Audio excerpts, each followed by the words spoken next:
सगळ्यात जास्त सेल होणारा रसमलाई केक एकदम तोंडात टाकताच विरघळला जातो आणि खायला तर खूपच टेस्टी लागतो। तर अर्धा किलो केकची ऑर्डर आहे।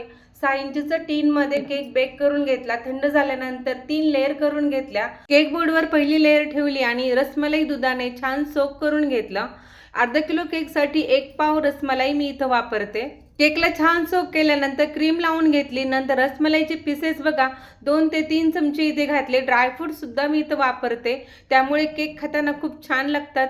दुसरी लेयर ठेवली आणि दुसऱ्या लेयरला सपोर्ट म्हणून मी साईडला गॅपिंगमध्ये क्रीम भरून घेते।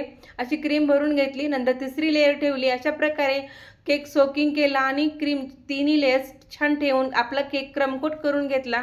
10 मिनिटांसाठी केक फ्रीजमध्ये ठेवला, कारण जे क्रम्स असतात ते केकला चिटकून बसतात आणि मग फायनल आयसिंग छान करता येतं। फायनल आयसिंग करताना क्रीममध्ये 2 ड्रॉप येलो कलर घातला आणि नंतर साईडला पण क्रीम छान लावून घेतली आणि टॉपिंगला पण क्रीम लावून घेतली। स्क्रॅपर साईडला फिरवून छान केक प्लेन करून घेतला।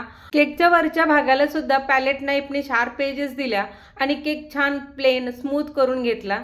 येलो आणि पिंकचं कॉम्बिनेशन करण्यासाठी थोड्या क्रीममध्ये पिंक कलरचे 2 ड्रॉप घातले आणि साईडला पिंक कलरची क्रीम लावून घेतली आणि नंतर स्क्रॅपरने प्लेन करून घेतली आणि नंतर परत शार्प एजेस दिल्या आणि नंतर केकच्या वरती एक छोट्या पॅलेट नाईफने स्वर्ल डिझाईन करून घेतली आणि नंतर आता 27 नंबर चं नोझल वापरून इथे मी 4 स्वर्ल करून घेतले। 47 नंबर नोझल वापरून अशी डिझाईनमध्ये करून घेतली। बघा कशी दिसत आहे। केक अजून अट्रॅक्टिव्ह दिसण्यासाठी रसमलाई बॉल सुद्धा केकवर ठेवले आणि साईडला खाली 47 नोझल्सने बॉर्डर करून घेतली। काही पिस्ता आणि बदामांचे काप करून घेतले होते, ते सुद्धा मी वरती टॉपिंगवर बघा सगळ्या रसमलाईवर वगैरे असे पसरून घेतले। साईडला सुद्धा लावून घेतले आणि नंतर रोज पेटल्स थोड्या ठेवल्या।